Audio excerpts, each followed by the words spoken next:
కాదు, స్థానికంగా స్కూళ్ళు తెరిచిన మొదటి రోజే 65 లక్షల డ్రెస్సులు కుట్టి విద్యార్థులందరూ కూడా అందించడం జరిగింది. గతంలో ఎప్పుడు కూడా అక్టోబర్ నవంబర్ వస్తే కానీ వాళ్ళకి బట్టలు ఇచ్చేవాళ్ళం కాదు. కానీ మహిళలకు ఆ బాధ్యత అప్పచెప్తే ఈరోజు సరైన సమయంలో మహిళలు ఈరోజు ఆ పాఠశాలలు ఉండే విద్యార్థులకు బట్టలు స్టిచ్చింగ్ చేసి ఇస్తున్నారు. అదేవిధంగా ఈరోజు పాఠశాలల్లో పెట్టే మధ్యాహ్న భోజన పథకం కావచ్చు, రెసిడెన్షియల్ అండ్ వెల్ఫేర్ స్కూల్స్లో ఎస్సీ ఎస్టీ బీసీ మైనారిటీ, అదేవిధంగా కస్తూర్బా పాఠశాలలో కూడా నిన్నమన్ననే నేను సమీక్ష చేసి అధికారులకు ఆదేశాలు ఇచ్చిన. ప్రైవేట్లో కొనుగోలు చేస్తున్న కూరగాయలు కావచ్చు, పాలు కావచ్చు, ఇతర నిత్యావసర వస్తువులు అన్నిటిని కూడా మహిళా సంఘాల నుంచే కొనాలి, మహిళా సంఘాలను వ్యాపారంలో ప్రోత్సహించాలన్న ఆలోచనతోటి ఈరోజు మహిళలకే అందించడం జరిగింది. ఇంతకుముందు దివ్య రాజేంద్రన్ గారు చెప్పినట్టు పెట్రోల్ వ్యాపారము అని అంటే పెట్రోల్ బంకులు అంటే రిలయన్స్ గుర్తొస్తుంది, సోలార్ పవర్ అంటే అంబానీ గుర్తొస్తాడు. అదానీ అంబానీలు పెట్రోలియం బిజినెస్కు సోలార్ పవర్ బిజినెస్కి మారుపేరైతే ఈరోజు మా ఆడపడుచులకు మీకు పెట్రోల్ బంకులు పెట్టుకునే అవకాశం ఇచ్చే నారాయణపేటలో నూతనంగా ఆడబిడ్డల చేత పెట్రోల్ బంకు నిర్వహించడానికి ఈరోజు మా ప్రభుత్వం అనుమతి ఇచ్చి మిమ్మల్ని ప్రోత్సహించింది.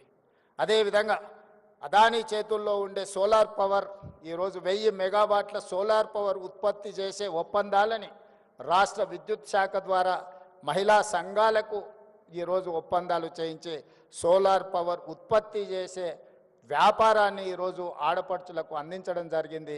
ఈరోజు అదానీలతో అంబానీలతో పెట్రోల్ బంకుల వ్యాపారం నుంచి మొదలు పెడితే సోలార్ పవర్ జనరేట్ చేసే వ్యాపారాల వరకు ఈరోజు ఆడబిడ్డల చేతుల్లో పెట్టినాం. ఇదే కాదు, ఈరోజు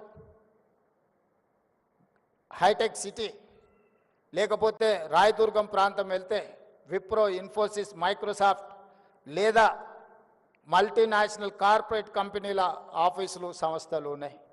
అక్కడ వ్యాపారం చేయాలన్నా చిన్న కొట్టు పెట్టుకోవాలంటే కూడా కోట్ల రూపాయలు కావాలి.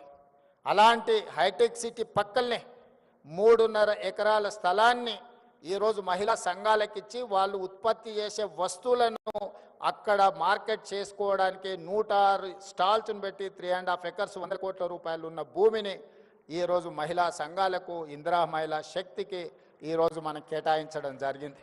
మీరు గర్వంగా మీ ఆఫీస్ అడ్రస్ ఎక్కడా లేకపోతే మీ కార్పొరేట్ ఆఫీస్ ఎక్కడా అని అంటే హైటెక్ సిటీ అని విప్రో, ఇన్ఫోసిస్, మైక్రోసాఫ్ట్ ఎట్లా చెప్పుకుంటుందో మా ఆడబిడ్డలు కూడా మాకు కూడా అక్కడనే ఆఫీస్ ఉంది, మీ ఆఫీసు ఎకరంలోనే ఉంటే మా ఆఫీసు 3.5 ఎకరాలలో ఉందని మీరు మహిళలు గొప్పగా చెప్పుకునేటట్టు ఈరోజు మహిళల ఆత్మగౌరవాన్ని పెంచాలి అని హైటెక్ సిటీలో 3.5 ఎకరాల స్థలం ఇవ్వడమే కాకుండా అద్భుతమైన ఈరోజు మీకు అక్కడ మీ వస్తువులను ప్రదర్శించడానికి అవకాశం ఇచ్చినాం. మొన్న జరిగిన భారత్ సమ్మిట్లో ప్రపంచ దేశాల నుంచి వ్యాపార దిగ్గజాలు ఎంతోమంది వస్తే కూడా మీ దగ్గరకు వచ్చి చూసి వెళ్ళినారు. ఇప్పుడు హైదరాబాదు నగరంలో జరుగుతున్న ప్రపంచ మిస్ వరల్డ్ కాంపిటీషన్స్లో ఉండేవాళ్ళు కూడా నాకు తెలిసి 21 తారీఖు రోజు మీ దగ్గరికి ఇందిరా మహిళా శక్తి స్టాల్స్ చూడడానికి, ప్రపంచంలో ఉండే వాళ్ళందరూ మీ స్టాల్స్ చూడడానికి 21 తారీఖు రాబోతున్నారు. ఈ రకంగా అది పెట్రోలియం బిజినెస్ కావచ్చు, సోలార్ పవర్ బిజినెస్ కావచ్చు, లేకపోతే కార్పొరేట్ స్కూల్స్ నడిపినట్టుగా గవర్నమెంట్ స్కూల్స్ నడిపే విషయంలో కావచ్చు, ప్రతి దగ్గర ఈరోజు ఆడబిడ్డల్ని ప్రోత్సహించాలి, ఆడబిడ్డల్ని ఆర్థికంగా నిలబెట్టాలి. ఆడబిడ్డలు ఆర్థికంగా నిలబడ్డప్పుడే రాష్ట్ర ప్రభుత్వం యొక్క ఆర్థిక పురోగతి ముందుకు వెళ్తుందని సంపూర్ణంగా మా ప్రభుత్వం విశ్వసిస్తున్నది. అందుకే వి హబ్కి సీతన్ సీఈఓగా నియమించిన తర్వాత తీసుకుంటున్న కార్యక్రమాలను కూడా రాష్ట్ర ప్రభుత్వం సంపూర్ణంగా ప్రోత్సహిస్తుంది. ఈరోజు ఇక్కడికి వచ్చిన మహిళలందరికీ నా సూచన ఒకటే, సర్ప్ కావచ్చు, మెప్మా కావచ్చు, 67 లక్షల మంది సభ్యులు ఉన్నారు. ఈ 67 లక్షల మంది సభ్యులను 1 కోటి మందిగా మార్చాల్సిందిగా సంఘాలలో సభ్యులుగా చేయాల్సిన బాధ్యత మీదే. ఆ 1 కోటి మంది మహిళలు అనుకుంటే ఈ రాష్ట్రంలో ఏ ప్రభుత్వాన్నైనా గద్దెనెక్కించగలరు, ఏ ప్రభుత్వాన్నైనా గద్దె దించగలరు. మొన్న తెలంగాణ రాష్ట్ర ముఖ్యమంత్రి నేను బాధ్యత చేపట్టిన అంటే 92 లక్షల ఓట్లు వచ్చినాయి. మరి 1 కోటి మంది మహిళలు 1 కోటి ఓట్లు, మీరు ఎక్కడ ఓటు వేస్తే అక్కడ, వీళ్ళెవ్వరు ఓటు వేసినా వేయకపోయినా మీ 1 కోటి మంది మహిళలు అనుకుంటే ఈ రాష్ట్రంలో ప్రభుత్వాన్ని ఆదేశించగలరు, నిర్దేశించగలరు, ఈ రాష్ట్రంలో ప్రభుత్వాన్ని గెలిపించగలరు. అంత గొప్ప మహిళా శక్తి ఉన్న మహిళల్ని ప్రోత్సహించడమే మా ప్రభుత్వం యొక్క లక్ష్యం. మీ సోదరుడిగా, మీ రేవంత్ అన్నగా మీకు అండగా నిలబడతా, ఆర్థికంగా మీరు ఎదగండి. మీకు కావాల్సిన ప్రోత్సాహకాలు ఇచ్చే బాధ్యత నాది. పెద్ద పెద్ద కార్పొరేట్ కంపెనీలకు ఇస్తే వాళ్ళు తీసుకొని దేశాలు ఇచ్చి ఇతర దేశాలు పారిపోతున్నారు. వందల వేల కోట్ల రూపాయలు ఈ దేశంలో గత 10 సంవత్సరాలలో 16 లక్షల కోట్ల రూపాయలు కార్పొరేట్ కంపెనీలకు అప్పిస్తే బ్యాంకులకు ఎగవేసి దేశాలు ఇడిచిపెట్టి పారిపోయినారు. కేంద్ర ప్రభుత్వం 16 లక్షల కోట్ల రూపాయలు వాళ్ళకి ఇచ్చిన పన్నులు రద్దు చేశారు.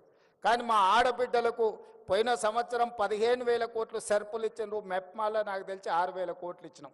పోయిన సంవత్సరం 21,000 కోట్లు ఆడబిడ్డలకు అప్పిస్తే ఒక్క రూపాయి కూడా ఏ బ్యాంకుకి ఎగవేయకుంటే ఈ ప్రపంచంలో కడుతున్న వాళ్ళు, చెల్లిస్తున్న వాళ్ళు, మిత్తితో సహా చెల్లిస్తున్న వాళ్ళు ఎవరైనా ఉన్నారు అని అంటే మా ఆడపడుచులు. ఆర్థిక క్రమశిక్షణ ఆడబిడ్డలను చూసి నేర్చుకోవచ్చు.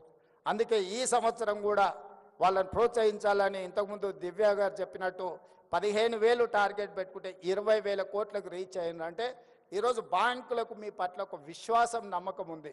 మీకు ఇచ్చే ప్రతి రూపాయి వడ్డీతో సహా సరైన సమయంలో మీరు చెల్లిస్తారని. మీరు ఆర్థిక క్రమశిక్షణతో ముందుకు వెళ్తున్నారు కాబట్టి మీరు ఆర్థికంగా అభివృద్ధి చెందడానికి అవకాశం ఉంది. అందుకే ఈనాడు రాష్ట్ర ప్రభుత్వం తరఫున మీ సోదరుడిగా నేను మీకు మాట ఇస్తున్నా, మీరు బలంగా నిలబడండి. ఈరోజు 10,000 మెగావాట్లు సోలార్ పవర్ అవసరం ఉన్నది మనకు.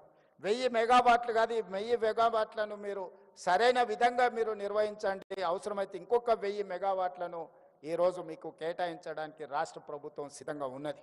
అదేవిధంగా ఆర్టీసీలో 10,000 బస్సులు ఉంటే దాదాపుగా 5,000 బస్సులు ప్రైవేట్ నుంచి మనం ఈరోజు ఎంగేజ్ చేస్తున్నాం. అందులో 1000 బస్సులు మీకు ఇవ్వాలనుకున్నాం. 600 బస్సులకు మీరు ఇప్పుడు ప్రణాళికలు చేసుకున్నారు. 150 బస్సులను పోయిన నెలనే నేను పరేడ్ గ్రౌండ్ దగ్గర ప్రారంభించడం జరిగింది. మీరు ఈ 600 బస్సులను తక్షణమే తెచ్చుకొని ఆర్టీసీకి ఎంగేజ్ చేయండి. ఇంకా భవిష్యత్తులో మీకు అదనంగా కూడా మీకు